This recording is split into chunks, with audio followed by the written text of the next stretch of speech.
Hey, I'm Evette Rios and I'm Rachel's design buddy, and I'm in a kitchen that I recently made over for a young couple that had some problems with their kitchen, but they wanted some eco-friendly solutions that didn't cost a lot of money. Let me show you what we did.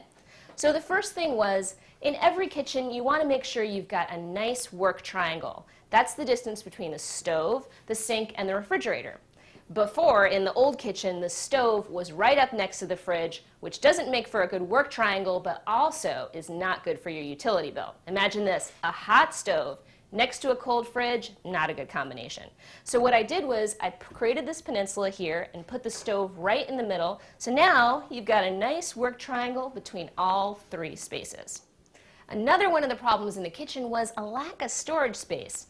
They used to have, before, 30-inch cabinets, and now I put in 39-inch cabinets. And this is a great tip. If you happen to have ceilings that are over 8 feet tall in your kitchen, you can always put in a taller cabinet like this. It gives you that extra 9 inches, and boy, are you going to use it.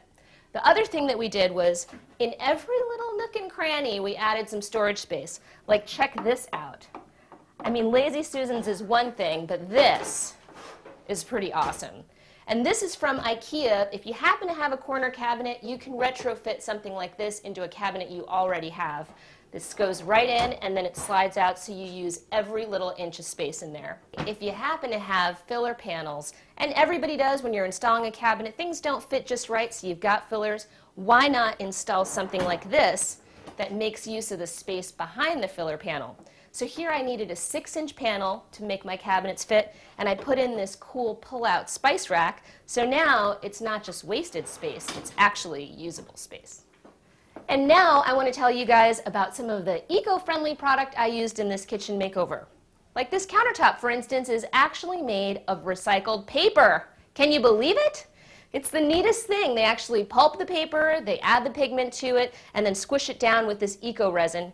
I chose white because I thought it offset the dark brown cabinets pretty well, made sure that the kitchen was nice and modern.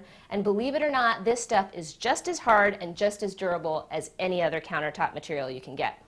And then check out this backsplash. It's pretty unavoidable because it's bright and gorgeous. I just love it. And this is actually made of recycled glass. All the extra scraps that you get when you cut the glass is reused in other sorts of backsplash applications like this, so there's no waste. I really dig that. And then for the floor, I chose good old-fashioned linoleum. Your grandma probably had this in her floor, and this stuff is great, and I'll tell you why. It's made of linseed oil and sawdust, totally biodegradable, totally eco-friendly, and because it comes in a ton of colors and it comes in these 12 by 12 tiles so you can mix and match and pick any pattern you want, for this floor I chose a basket weave pattern. Let me show you guys two other products I used in the breakfast nook. And check out this table I made for the kitchen. You won't believe what this top is made out of. It's actually recycled sugar cane. This is what's left over after they make sugar and molasses. It makes such a cool tabletop material. And then for the base, I actually used an Ikea pedestal, really inexpensive. I painted it a cool green so it looked good in the kitchen. And this is a great idea. If you happen to find a pedestal base at a thrift store, flea market, garage sale, you can always use that and mix and match recycled material, used material, whatever you've got. And what's great about the pedestal table is because it doesn't have legs, you can fit a lot more seating around it. And now for the walls, because we all need a little paint, right? This is actually a low VOC paint. Manufacturers make low VOC paint and no VOC paint. VOC stands for volatile organic compound, and in general, it's not great stuff to breathe in. So if you're worried about your family's health or well-being, you might want to consider a low or no VOC paint.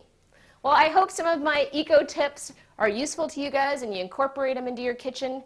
Thanks so much for watching.